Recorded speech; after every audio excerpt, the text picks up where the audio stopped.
Nine education ఎట్లా start అయింది, IIT Kharagpur లో చేసిన తర్వాత మీరు అంటే ఎంటెక్ కానీ బీటెక్ కానీ ఐఐటి ఖరగ్పూర్ అయిన తర్వాత ఫస్ట్ టీచింగ్ ప్రొఫెషన్ కి వచ్చారా, లేదంటే ఏదైనా జాబ్ చేశారా?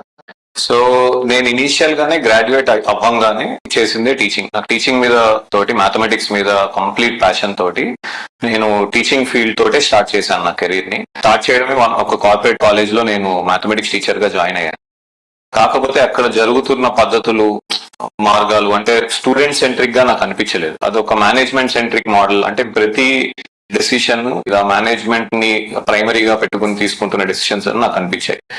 23 ఇయర్స్, నాకు 23 సంవత్సరాలు. నాకేమనిపించిందంటే ఇలాంటి ఆర్గనైజేషన్స్, పర్టికులర్లీ పిల్లలతోటి 14-15 year old స్టూడెంట్స్ తోటి డీల్ చేస్తున్న ఆర్గనైజేషన్స్ కాబట్టి, కాలేజెస్ అయినా ఏవైనా స్టూడెంట్ సెంట్రిక్ గా ఉండాలి. ప్రతి డెసిషన్ స్టూడెంట్ కి ఫేవరబుల్ గా, స్టూడెంట్ కి ఏది బెనిఫిట్ అవుతుంది అలా ఉండాలి అనేది నాకు అనిపించింది అనమాట.